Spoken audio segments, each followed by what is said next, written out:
വല വീശാനായി ഞാനും എൻ്റെ സുഹൃത്ത് ഹമീദും കൂടി വന്നതാണ് കടലിൽ. അപ്പോഴതാ കടലിൽ അറഞ്ചം പുറഞ്ചം വല വീശുന്നു കുറേ ആളുകൾ. മാന്തളും ചൂടയും ഞണ്ടുമാണ് അവർക്ക് കിട്ടുന്നത്. തോണിക്കാർ കുറേ വലയിട്ടതിനാൽ മീൻ കിട്ടുന്നത് കുറവാണ് വീശുവലക്കാർക്ക്. എന്നാലും മാന്തളും ഞണ്ടും കുറച്ചീച്ചെ കിട്ടുന്നുണ്ട്. ഒരാൾ വീശി വരുന്നുണ്ട്. അയാൾക്ക് മാന്തൾ കിട്ടിയിട്ടുണ്ടെന്ന് കേട്ടു. ഒന്ന് നോക്കി നിൽക്കുകയാണ്. അതാ മാന്തൾ അതിൽ പിടച്ചു കളിക്കുന്നു. മാന്തളും ചൂടയും ഞണ്ടുമാണ് വീശുമ്പോൾ കിട്ടുന്നത് അവർക്ക്. അവർ പുലർച്ചെ തുടങ്ങിയതാണ് വീശാൻ. ഞങ്ങൾ നേരം വെളുത്തതിന് ശേഷമാണ് അവിടെ എത്തിയത്. അതുകൊണ്ട് അവർക്ക് അത്യാവശ്യം ഇപ്പോൾ മീനായിട്ടുണ്ട്. പിന്നെ ഒന്നും നോക്കിയില്ല. ഞാൻ എൻ്റെ വീശുവലയും എടുത്ത് കടലിലേക്ക് ഇറങ്ങാൻ തുടങ്ങി.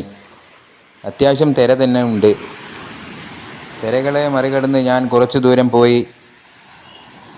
ചെറുമീനുകളുമെല്ലാം തുള്ളിക്കടിക്കുന്നത് ഒന്ന് നോക്കി നിന്നു ആദ്യം. എന്നിട്ട് എവിടെയാണ് മീൻ നിൽക്കുന്നതെന്ന് ഒന്ന് ശ്രദ്ധിച്ചു. മീൻ നിൽക്കുന്ന ഭാഗം നോക്കി ഒരു ഏറങ്ങ് കൊടുത്തു.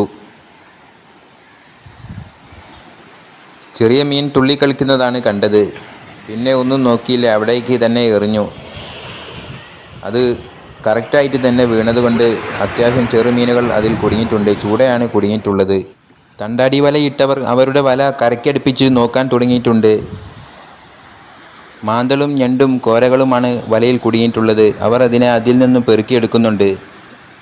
അവരുടെ തൊഴിലും വരുമാന മാർഗവും ഇതാണ്. എന്നാൽ അവർ വിചാരിച്ച അത്ര മീൻ ഇതിൽ കുടുങ്ങിയിട്ടില്ല.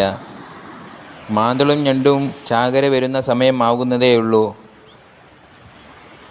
അപ്പോൾ വല നിറയെ മീൻ കുടുങ്ങുമെന്നാണ് അവർ പറയുന്നത്. ഇപ്പോൾ അതിനുള്ള സമയം ആയിട്ടില്ല എന്നാണ്. സുഹൃത്ത് ഹമീദ് ചുണ്ടലിൽ ഇര കോർത്ത് എറിഞ്ഞ് മീനിനെ കാത്തിരിക്കുന്നു.